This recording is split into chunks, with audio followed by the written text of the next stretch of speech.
BRS party రజతోత్సవ సభపై MLC Addanki Dayakar మండిపడ్డారు. కేటీఆర్కి హరీష్ రావుకి కూడా కేసీఆర్ మాట్లాడే అవకాశం ఇవ్వలేదని ఎద్దేవా చేశారు. రేవంత్ రెడ్డిని తట్టుకోవడం కేసీఆర్కి అంత ఈజీ కాదని హెచ్చరించారు. బీజేపీ బిల్లారంగ పార్టీ అని కిషన్ రెడ్డి, బండి సంజయ్ను బిల్లారంగానే అన్నారు. కులగణను వ్యతిరేకించిన బీజేపీ ఇప్పుడు మోడీ కులగణన చేస్తానడంతో సంతోషం వ్యక్తం చేస్తున్నారన్నారు. కాంగ్రెస్ పార్టీ వాడుకొని వదిలేసే పార్టీ కాదని, కష్టపడ్డ ప్రతి కార్యకర్తకు గుర్తింపిచ్చే పార్టీ అని అన్నారు. సన్నబియ్యం పెట్టిన చరిత్ర గౌరవ రేవంత్ రెడ్డి గారికి వచ్చిన విషయాన్ని మీరు గుర్తుపెట్టుకోవాలి. ఇలా ఉత్తమ్ కుమార్ రెడ్డి గారు దానికి సంబంధించిన సన్నబియ్యాలకు సంబంధించి రావాలంటే 500 రూపాయల బోనస్ సన్నబియ్యానికి ఇవ్వాలని చెప్పేసి ఏ విధంగా కార్యాచరణ తీసుకున్నారో ఇలా ప్రతి ఒక్కరి ఇంటికి పేదోళ్ళ సన్నబియ్యం ఎలా వస్తున్న పరిస్థితి. నేను అంటున్నాము మిత్రులారా, ఈ రోజు ఈ ఒక్కసారి మనం ఈ రాష్ట్రంలో అధికారం రావడమే కాదు, రేపు రేవంత్ రెడ్డి గారిని మళ్ళొకసారి ముఖ్యమంత్రి చేయడానికి కూడా మనం అవసరం ఉంది.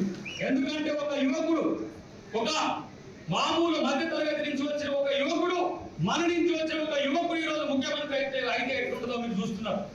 ఎవరిచ్చింది ఈ రోజు సన్న బియ్యం చరిత్రలో ఎన్టీఆర్ 2 రూపాయల కిలో బియ్యం ఇచ్చిన చరిత్ర ఉన్నది.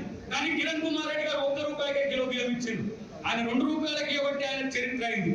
కానీ ఈ దేశంలోనే నన్ను అడిగితే ప్రపంచంలోనే పేదలకు సన్న బియ్యం పంచిన ముఖ్యమంత్రిగా రేవంత్ రెడ్డి గారి చరిత్రకెక్కే అంశాన్ని 200 యూనిట్ల కరెంటే కాదు, ఇలా 500 రూపాయల గ్యాస్ పంట కూడా మనం సబ్సిడీకి ఇచ్చుకుంటున్నాం. ఎందుకు ఇస్తున్నాం? మనకు ఓట్లు వేసింది పేదోళ్ళు, మనకు ఓట్లు వేసింది దిగువ మధ్య తరగతి సంబంధించిన వాటిని. ఇక్కడ రాజీవ్ వికాసం పెట్టాం, 4 లక్షల వరకు యువకులకు అవకాశాలు పొందుతున్నారు. స్టార్టప్ లాంటి అట్లాంటి ఎన్నో కార్యక్రమాలు భవిష్యత్తులో ఉంటాయి.